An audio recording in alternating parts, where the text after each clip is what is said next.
Okay, so I'm reading this new article. Keyword here is outgoing. The outgoing city council in San Jose del Cabo has approved an old hotel to go from 4 to 6 stories. It's also expanding sideways, which is wearing ecological groups that protect the estuary. And the reason I'm saying this is I'm American. I'm getting my Mexican citizenship soon. My wife is Mexican. My son was born here, so he's Mexican American.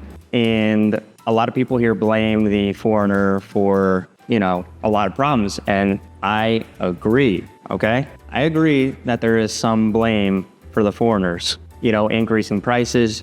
The same thing is happening in like San Francisco or Austin, Texas, where, you have all this money moving in, and the people that I consider some of the most important, the lifeblood of the city, like people that works at hotels, restaurants, coffee shops, they can no longer afford to rent or live there. So I get it. But what I also want, especially Mexican locals here to understand too, is that there's a Mexican behind every one of these transactions. So here, city council, there's no foreigner on the city council, especially outgoing. You can use your imagination there. Also, I'm thinking about development in Tezal. And I think we can all agree that I'd love for there to be a Tezal commission, which there is, but if they're not doing anything, is it really anything where they would regulate the building that's going on? But I'm thinking of a project that we just did a video on, and this was, say it's like 200 condos, right? So this was land that was owned by a Mexican,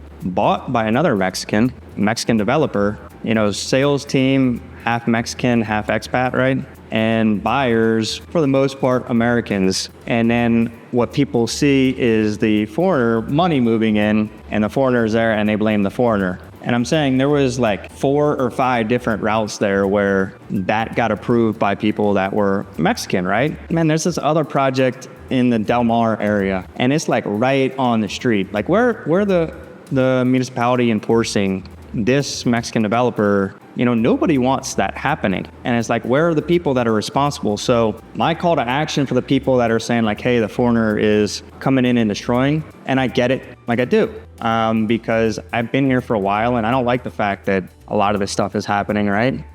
Even though it's my livelihood, but my call to action would be, why don't you get your local municipality to do something? Because your voice is pretty loud. You're always, I see it a lot. Why can't you get the municipality to do something, to like zone these, to do this? That's not really a foreign problem. That's like voting and holding people accountable. And like I said, on top of all that too, behind every single one of these transactions, for the most part, if you look in Cabo San Lucas right now, I would say that literally 90% of the people developing are Mexican nationals. So just a kind of food for thought for anybody that's blaming foreigners.